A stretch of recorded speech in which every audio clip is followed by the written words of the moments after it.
Hey all, Avros here, back with the next Lufenia Plus fight. This one is for the Irvine Intertwining Wills event that's going on at the moment. And this one is up against two of the Iguan bosses, so you can see them here. The orb for this one, as you can see, is at the start of the fight. It appears, and then it has a cancel of the count on the target reaching 35. So when the orb hits 35 count, it will disappear. Ways you can get it to increase, obviously, is to either have increased HP damage taken, which will give it +1, or range bravery damage for +3, and it will only count down on player actions with a -2. The other attacks to watch out for here, obviously, is the recast ability, which has a fair chance of inflicting petrify, so you don't want that to happen. And apart from that, as long as you're delaying the bosses, it's not really a problem. The countdown ability, if it does go off, is non-lethal, but you do want to get that one removed just by getting the count up to 35. And then the rest of this fight is incredibly easy. A lot of recorded instances of this fight being soloed in all sorts of versions of this game, so there shouldn't be any trouble with this one. I'm going to go with a party here of Gilgamesh, Laguna, and Kain. Not really going to bring a friend unit for this one because we're just going to try and get the orb up and delay the bosses and delete them as quickly as possible here. So we will go ahead and get that one started. So let's get started here. We'll choose no friend unit. And once we have that all done, we'll get ready to go. Alright, we got our party all set up, so we will go ahead and get started with the fight here.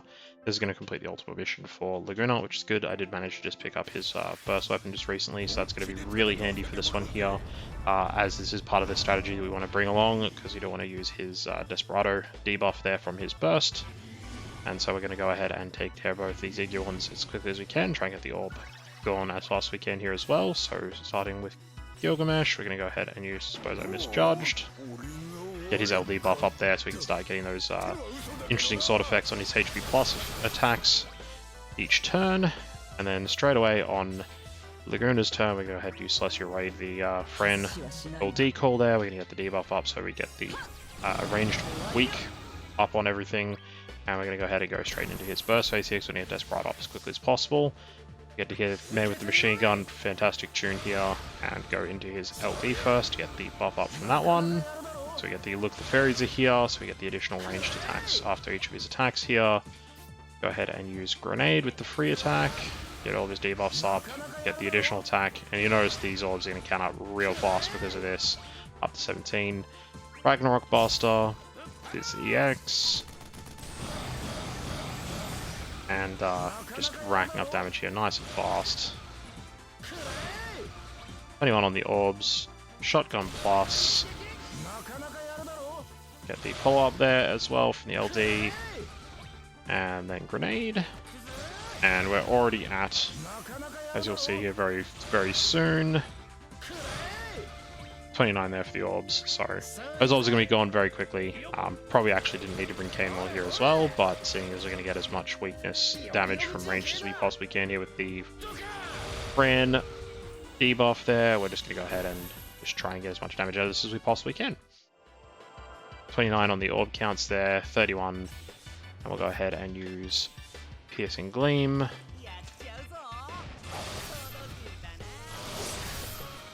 This is on range, so the orbs are going to go down a little bit. That's fine. Desperado is going to trigger from the BT there from Laguna, and that's going to cause them to continue to count. Go ahead and use Deliverance as well. There's Desperado again. And then Rising Dive from Kain. It's a good hit. The first one's at 34. And we'll go ahead and use his double jump. He's going to go up in the air. And we get the follow-up after each turn. Countdown's cancelled on the first one. We're going to go ahead with Gilgamesh and use Royal Sword, which is great because we can put Laguna in the turn order first. For Kain. Here, that last remaining orb as quick as we can. And once that one's gone, which it will be now, no more orbs to worry about, we just got to worry about the bosses getting any turns, and we're going to try and do everything we can to make sure that doesn't happen.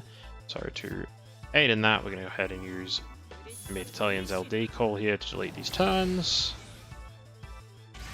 And we're just going to chain as much damage from follow-ups here as we possibly can. Alright, and Ultimate Illusion from Gilgamesh.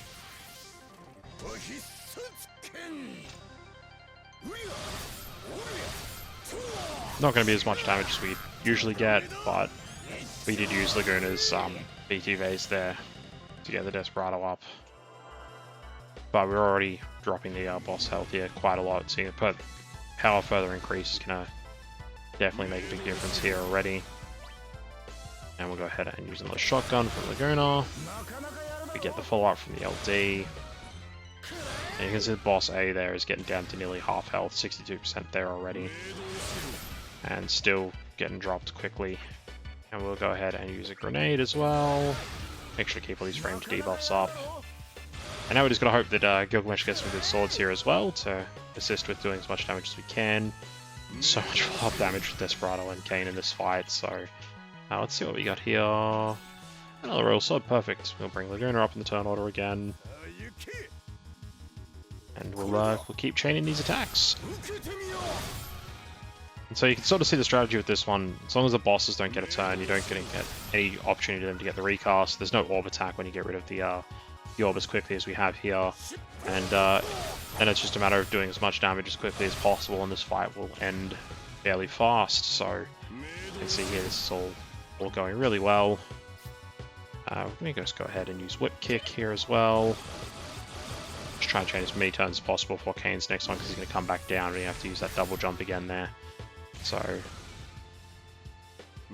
there it is.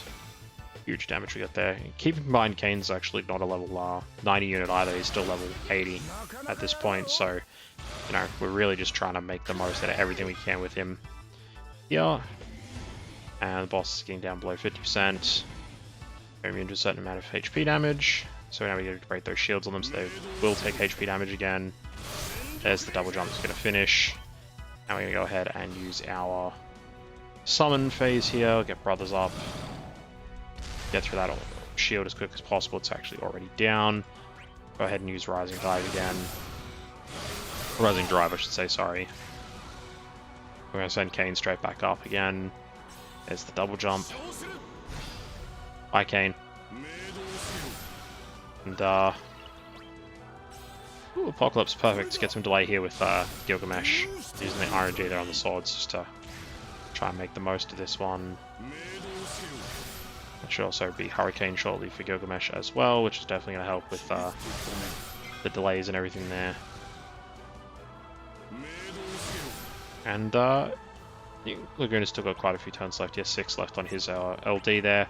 But when these bosses get down a bit lower, we're going to start actually using those LDs and not worry as much about just buff maintenance, because the HP on these bosses is dropping so fast. We'd rather get the damage out of it than anything. Hey, we got a launch. Pity we don't have the bravery there, but Kain can follow up from midair, so he will use all of his there, which doesn't drop because he's in the double jump there. Getting down to red bar health. Boss B at 26%, boss A's at 36%. Hurricane, some more delay there from Gilgamesh. And that's going to get some big damage there with his burst aura stacking up. Got another launch, but no bravery on Laguna this time. And Kain's going to do his follow-up there. Still big damage from him. There we go. Nearly 1 million on that launch. That's pretty decent. Both of them down below 30% HP, so we're seeing those red health bars now. And yeah, we're going to use Ragnarok Blade again here with Laguna. Just because we want that big damage. He's getting the follow-up again. And then Kain, after the Desperado, is going to get his Lancet. He's going to come back down from his double jump. Another Desperado there. They haven't had any turns, so the Desperado debuff is just going to stay up on them. We're going to take the opportunity here with Kain to use his EX, which is the launch, the Fang and Claw. And yeah, this fight doesn't have too much more to go. Boss B below 10%, boss A still a bit higher there. We're going to just focus him now down with the AoEs and everything. Got another Apocalypse on Gilgamesh there. These bosses aren't going to get a turn, so as I said, this fight has been soloed by quite a number of characters already. Gilgamesh is one of the ones that probably could carry himself through this one with a solo. I decided just to make this as easy as possible myself and not really worry about it. Just go for a bit of an interesting team comp here. You know, Kain and Laguna isn't usually something you'd use. There's not really too many actual buffs here to the party's total maximum bravery or anything like that, other than what they normally would bring for themselves. But you can see that even without too much else going on here, with some solid range damage getting rid of the orb and the boss is not overtaking a turn, this fight can be over quite straightforward and not without too much hassle going on there, so that should be almost done. Yeah, I was hoping that Gungnir would finish him off. Oh well. We'll see what sword we got here. Mythgraven Blade. It's going to give everyone that bonus health. Definitely no chance of the HP damage not being met there because we didn't actually have the bosses take any turns. And that is the end of that one without too much trouble there. Nice and easy. Lufenia Plus for a change, so good to have that one done. Score met handily, 13 turns. No KOs. Didn't take damage boss, didn't get any turns. We'll have a quick look at the artifacts here. Everyone running really good artifacts. Lagunas could be a little bit better with another charismatic aura boost, but that's all fine. And that's it for that one. So thank you for watching. If you've got any questions about how to clear this fight or need any further assistance, please ask in the comments down below. And that's going to be it for me for this one. Catch you in the next video, and Otso Abby.